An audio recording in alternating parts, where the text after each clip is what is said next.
Harjot there, who survived that attack in Kiev. Now, all of this is putting the focus on Indian citizens, especially students who remain, many of them stuck in Ukraine. Late last night, I spoke to Jyotiraditya Scindia, Union Minister for Civil Aviation, who is supervising the evacuation out of the Romanian border from Ukraine. Lots of questions that still remain over Operation Ganga. Listen in to what Mr. Scindia had to say in this exclusive.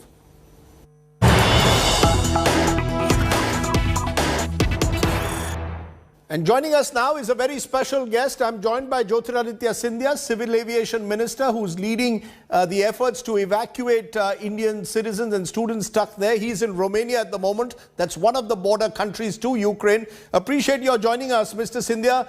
Tough times. I know you've had a very tough couple of days. Give us a sense of what are the challenges that you've had to face in this evacuation effort. Well, Rajdeep, this has been a situation such as probably none other than probably my generation has experienced in their lifetime. My heart goes out to all the students that have had a extremely tough time. I've heard some stories and narrations about the difficulties that they have faced. And it has been our job stationed here to make sure that their facilitation and evacuation is as easy as possible. So I arrived here a day before night, and I spent about 3.5 hours at the airport with all the students who were camped there. Then at about 2 a.m., I went to the embassy, and we did a strategy meet in terms of how to facilitate 4 parts of this process. The first is to get people in Ukraine to the border. The second is to facilitate their crossing over the border from Ukraine into Romania and Moldova. The third part is to transport them from the Romanian/Moldovan border to Bucharest, and the fourth is to evacuate them from Bucharest. So we've been working at that whole issue. And what we put in place is a couple of things. One, for medical attention for some of the students who've had unrelated injuries. And so in the last 3 days, we've had, starting with the second, we've had about 4 planes coming into Bucharest. Yesterday, we had about 5 planes coming in there. And then I brainstormed with the ambassador and the Romanian authorities, and we looked at setting up a new base closer to the border, which is where I am. The border is at Siret. The border crossing is at Siret in Romania. And I am about 20 kilometers from there currently in an airport called Suceava. And so we opened up this airport for our domestic flights. We had about 1,200 students in Siret, and we've got our Indian planes now flying into Suceava, as opposed to them students driving 7.5 hours to Bucharest in a bus. But and the first 2 flights from Suceava are flying out as we speak. I have just seen off the first flight, and after I speak with you, I'm going to go to see off the second flight. But so the total as of now are 7 flights from Bucharest today, which means that roughly about 1,500 students have left from Bucharest. 2 flights from Suceava today, which means about 450 students have left from Suceava today. That means a total of close to 2,000 students today alone. Yesterday, we had about 1,200 students that left from Bucharest.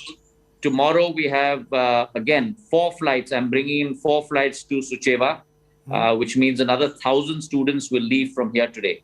So end of day tomorrow, we would have evacuated close to about 6,000 students, or 6,500 students from Romania and Moldova. That's very commendable. But one of the concerns, Mr. Minister, is that I spoke to students who are stuck in Sumy, near Kharkiv, and the war is going on there. It's a smaller town near Kharkiv, and they are worried because outside they can hear the sound of explosion bombs, and there is no transport. So one of the challenges is to get people to the border. Is that going to remain the main challenge? Once you're at the border, things seem to have got smoothened out, but getting out of some of these Ukrainian towns is still turning out to be a bit of a challenge, especially the smaller towns, Mr. Scindia. Yes, Rajdeep, I don't have the exact numbers because I am now stationed in Romania and Moldova, but I have some approximate numbers for you. We have 19,700 students in total in Ukraine. Of that, about 4,800 left when the advisories were issued. So we had about 15,000 students that we had to evacuate. About 7,000 to 8,000 students had been moved out to various borders prior to the first. And as of today, I'm told that we have only about roughly about 1,500 students left within Ukraine. But that process is on. I have myself met with the Romanian Prime Minister, thanked them for all their assistance. The Romanian authorities have gone well beyond their way in terms of assisting our students and assisting our people. It's something that we are totally and completely indebted for. And talks are also on, as you are reporting, with the Russian authorities to enable the safe passage of our remaining students to the border area so that we can then move them out to India. The critics will say it's too little, that this could have happened earlier. How would you respond to those who say the government could have moved a little earlier? The advisories could have been more specific. I don't want to get into the Rajdeep, the very famous whataboutery, because you know there's always an issue of what if. The Prime Minister has moved with great speed and great alacrity. No one could think that war would break out in this manner. As soon as it did, we moved with extreme great alacrity. He has been in touch personally with the head of governments in all four countries, Slovakia, Poland, Hungary, and Romania, and Moldova, all five governments. He's been in touch with the Russian authorities. He has been in touch with the Ukrainian authorities. And he's been working tirelessly to ensure the safety of every single citizen. He has sent us here, all four of us, to work on the ground to make sure that we bring every child back safely. And that's what the embassies in all our countries have been working at.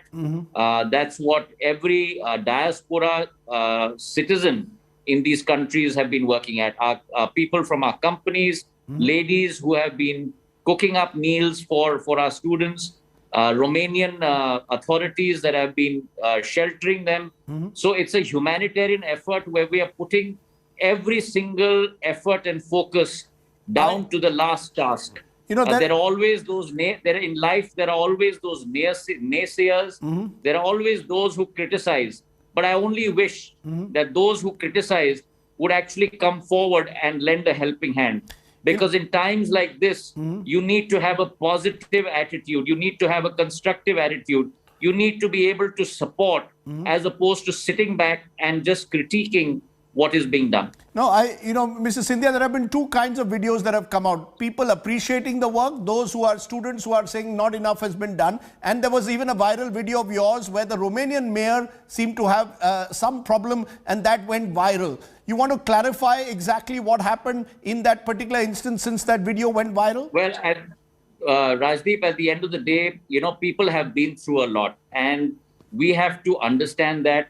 We have to be able to understand what they have gone through, and we have to be there to help.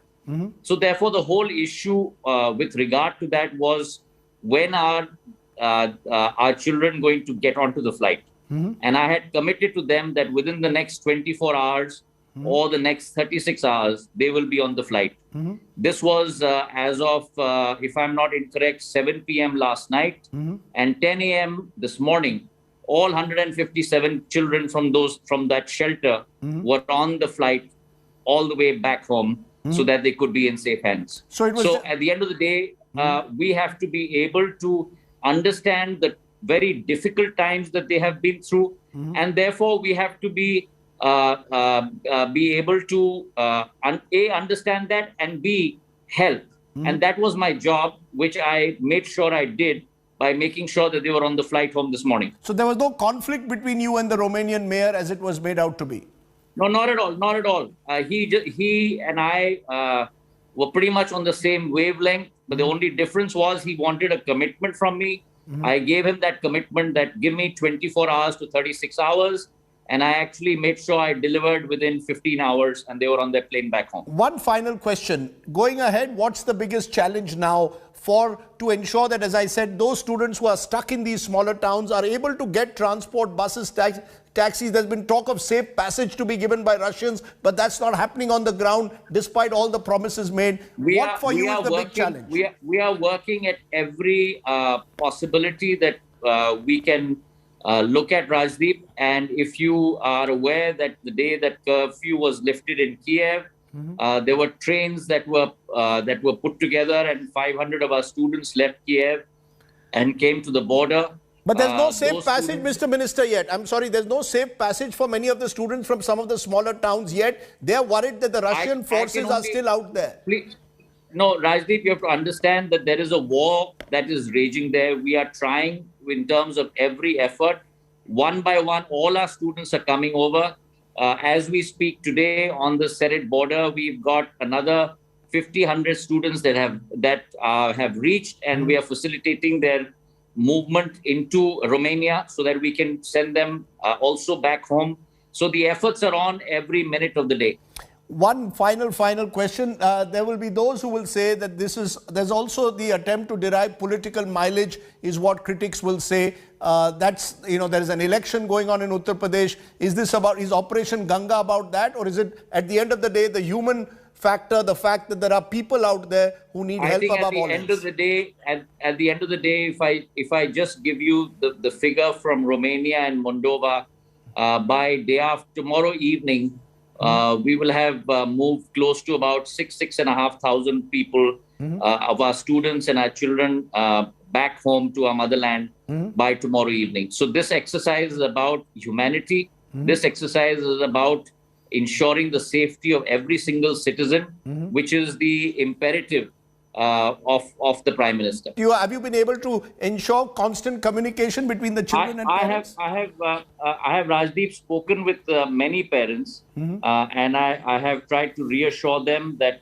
their children are now in safe passage on their way home. These flights are being organized at very, very short notice. We will have today alone across the 4 countries. We will have 19 flights that are being flown to bring our children back home, and each flight has a capacity between 210 to 230 people. So we are talking about almost 4,000 of our children being flown today itself in one single day.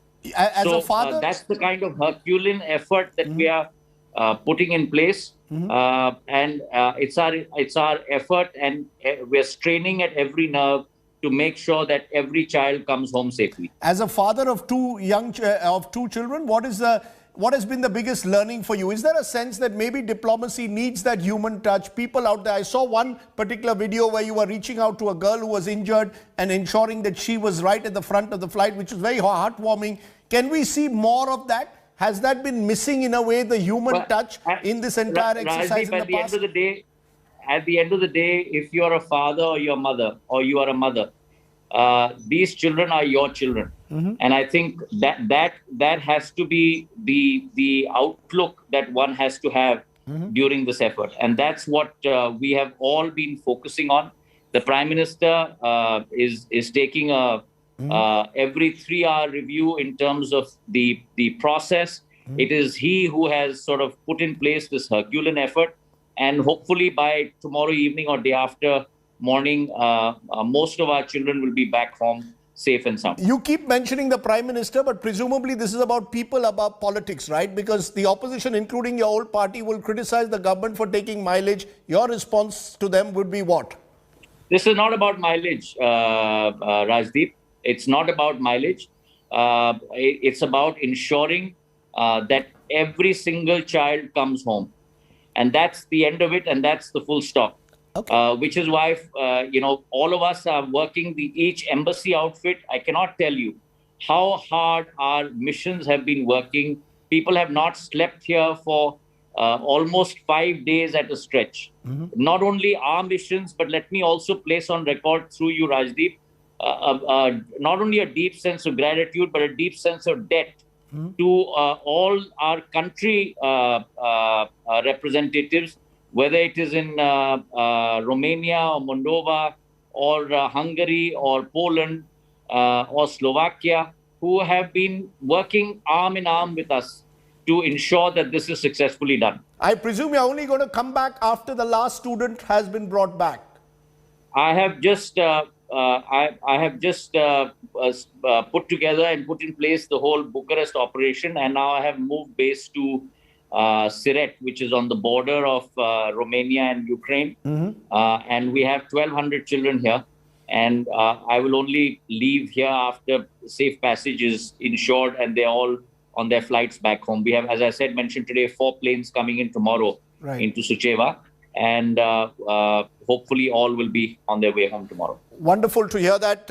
Hopefully they will all return home safely, including those students, as I said, that we recorded with who were stuck in Sumy. But I appreciate your joining us, taking the time off. It is tough times for you and your entire team. And I hope that everything goes off well. Thank you so much for joining me. Thank you, Rajdeep. Thank you. Thank you. Thank you.